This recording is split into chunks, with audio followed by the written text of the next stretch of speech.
The Lord be with you. A reading from the Holy Gospel according to Saint John.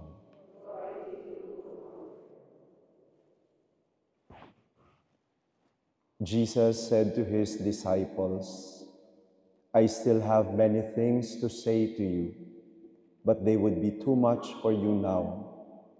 But when the Spirit of truth comes, he will lead you to the complete truth, since he will not be speaking as from himself, but will say only what he has learned. He will tell you of the things to come. He will glorify me, since all he tells you will be taken from what is mine. Everything the Father has is mine. That is why I said, all he tells you will be taken from what is mine. The Gospel of the Lord.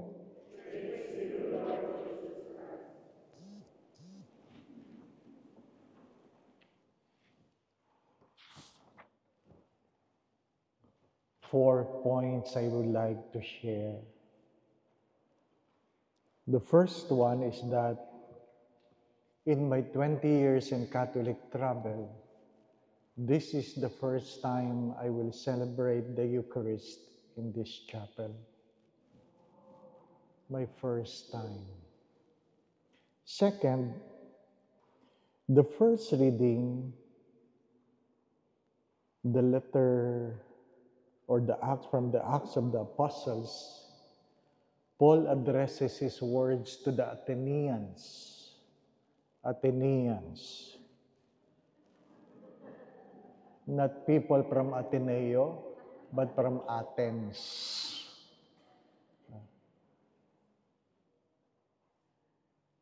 Nagtatampo yung mga taga-Lasal. Hindi sila nabanggit. Ano po? But the Athenians here are not good people. They are the scrupulous ones. Third, 2 nights ago, I dreamed of my brother, Titan, who passed away last February.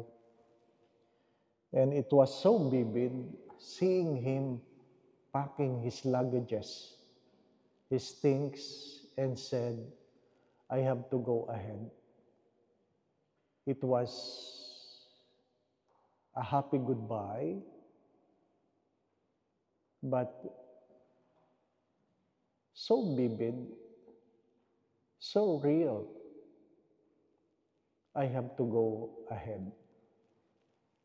And I said, okay. And he said, thank you for the pilgrimage.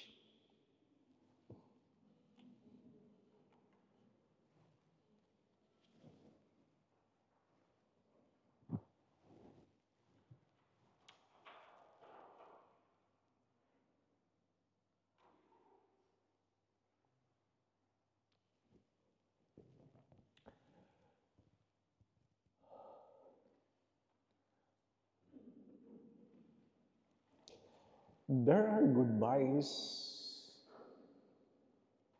that we have to embrace.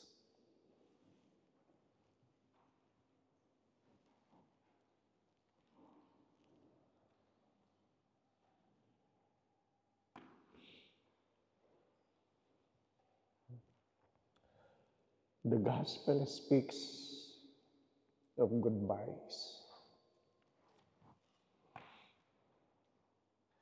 And we need to have our goodbyes to go on.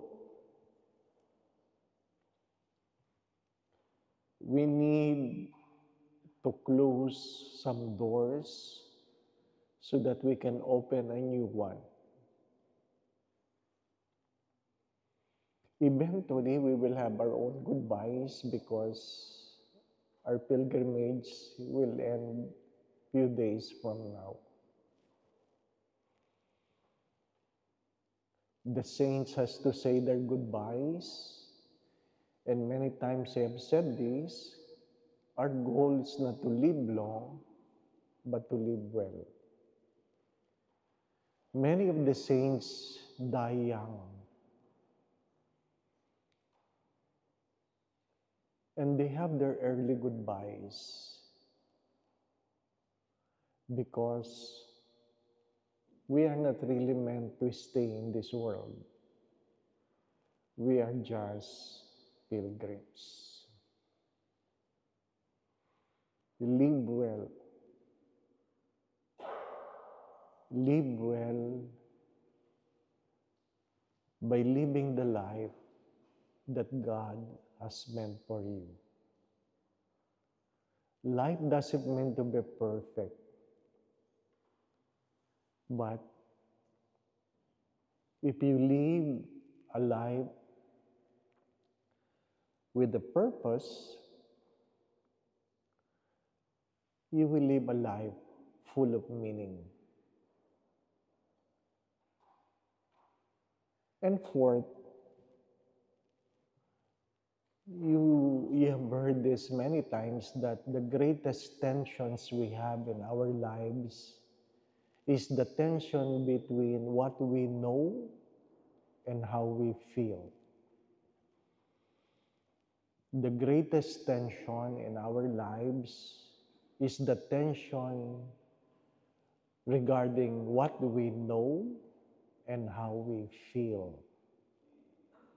And I would like you to understand this, that you wake up in the morning, you get up from your bed based on what you feel and not what you know. Even though you know you need to get up, but sometimes you stay in your bed because of what you feel. The way we talk to one another, the tone of our voice, the things we buy, the things we eat, the things we acquire, are really driven by what we feel, not really what we know. And it's good to understand the love of Saint Therese. My vocation is love, knowing that he was loved, he is being loved, and in return, do things out of love. Do not forget this, because the inability to put into your hearts what you have learned will be much difficult. In a less serious matter, knowledge is different with wisdom, and wisdom is different compared to virtue. Knowing how to pray is a skill, knowing what to pray is wisdom, but to pray is an act of excellence or virtue. Para mas maintindihan ninyo, knowing that a tomato is a fruit is knowledge. To put the tomato into salad is wisdom. It is a fruit being put into a salad. Pero sabi nila,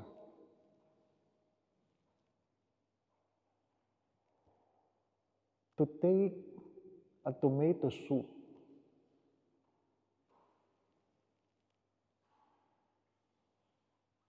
and you ask the question, is it a dessert or appetizer? That's philosophy pala. Now, to take it is an act of excellence. There's so much, my dear brothers and sisters, there is so much So much for those who love God.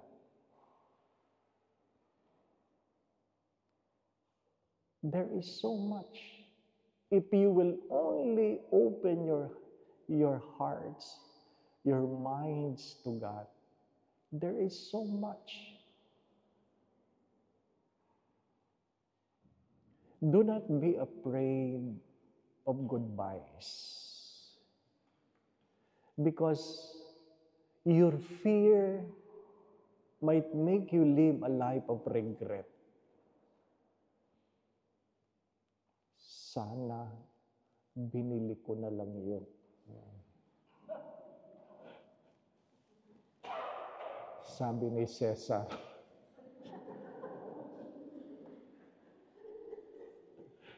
Ganon talaga. Di ba? Pero kung binili mo naman at hindi mo kailangan, ganon din naman nasasabihin mo. Sayang. Binili ko pa ito. Well, ganon talaga. Knowledge, wisdom, or you want to be someone, you want to be a philosopher, or simply live a life of excellence and distinction. Di ba? Sabi nga nila, if you marry the right woman, you will be happy. And you ask the husband if they're happy. But if you marry the wrong person, you will become a philosopher. So, what have you become, Kuya Jimmy? Di ba? A happy philosopher. There is so much. Looking at the beauty of the church, if you read the book, nothing extraordinary. That's why many people disagreed when Saint Teresa of Lisieux was declared as one of the doctors of the church. Masyado siyang simple. Too simple. Well, pagkamisan, yan ang problema natin eh. Pinapahirap natin ang buhay. Hindi po ba, ano? Pinapahirap natin ang buhay. Kasi pagkamisan, parang magandang pakinggan yung hindi natin naiintindihan. Hindi po ba, ano? Minsan, feeling natin, matalino tayo kapag nakapagsalita tayo ng mga salitang mahirap intindihin. Yeah. Sabi nga ng aking yumaong spiritual director, do not forget this. You have your own talents and you have your own idiosyncrasies. You have your own talents and you have your own idiosyncrasies. Take pride. Pinagnilayan ko yun. Masayang-masaya ako dun. I have my own talents and I have my own idiosyncrasies.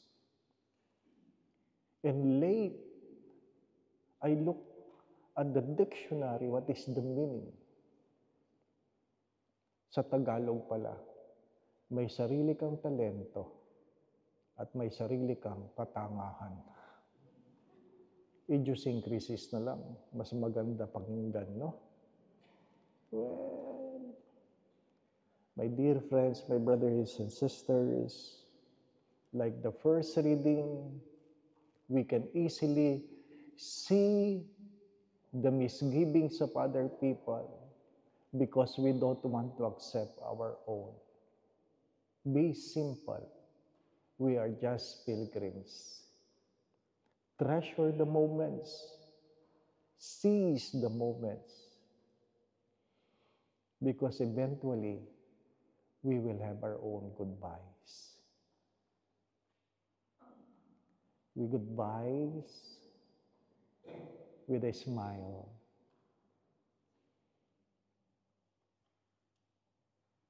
knowing the truth. As I always say this,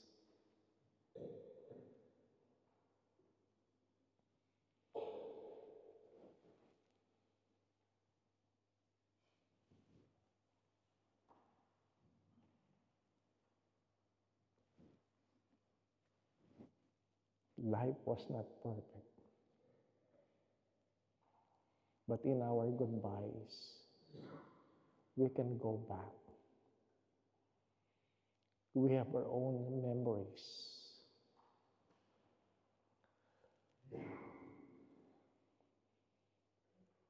At sabi nga, hopefully, you will have the courage to say, minsan kitang minahal.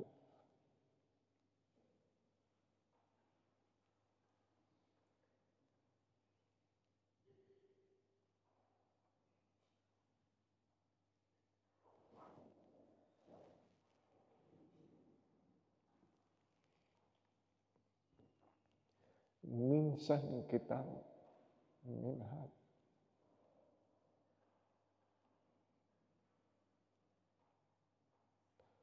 At ang minsan na yan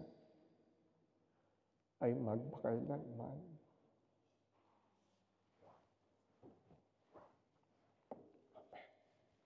Again, if we can be quiet, we can have a good picture here. Be quiet. Second, tonight after dinner, if you have some religious items for blessing, you can bring it down, and we will have the blessing of religious items you bought after the dinner. Ano po? Tomorrow, check out. Pupunta na tayo sa Banu. Ano po? So,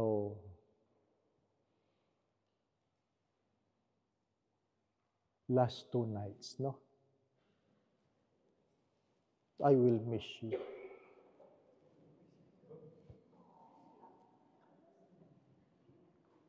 Third, I would like to thank everyone. Huwag nyo lang sisirain, meron pang isang araw. Ano po? But I would say, this is one of the most behaved group I have. Ano po? Huwag nyo sisirain na bukas. Even though merong nawala, na late, mayroon pang sampalin nyo na lang ako. Ano pa? Mga drama, style mo. At least you're one of the best. Ano pa? Huwag sisirain bukas, ha? Baka mausog eh. Ano po? And fourth, I've been worrying because when my brother passed away, I did not cry. Lord naman, baka saan pumutok ito? Ano po? But I thank God sa inyo. Ano po? In this place, in a pilgrimage, and we have to really accept there are really goodbyes in our lives. There will be goodbyes, whether you like it or not. At least, as I've said, masakit man magmahal, pero hopefully when you look back on your goodbyes, you can say, minsan ako nagmahal. At tama yung awit. Pag minsan kang nagmahal, ang pagmamahal na yon ay magpakailanman. It will be remembered. It will be remembered. Again, knowledge is not enough. Because we are driven not by what we know, but how we feel. The Lord be with you. And may Almighty God bless you and your family, the Father, the Son, and the Holy Spirit. The Mass has been offered. We go in peace to love and serve the Lord. Salve Regina,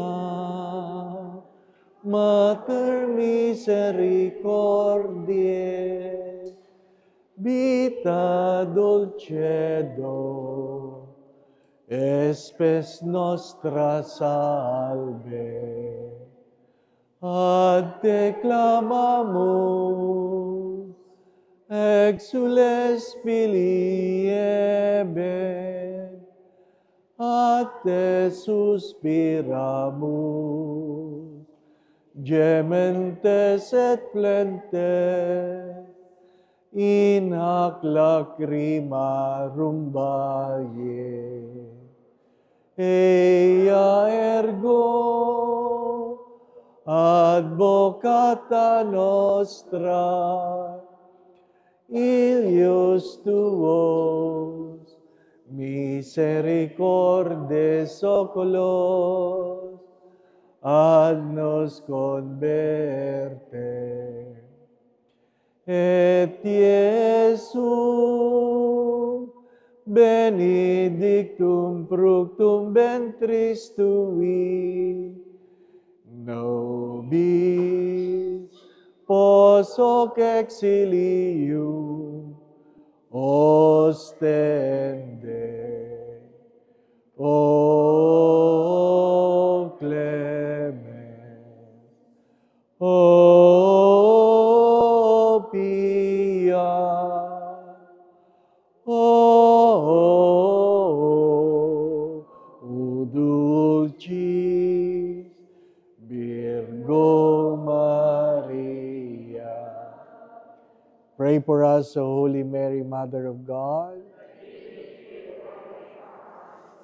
Your Father, Son, the Holy Spirit. Amen.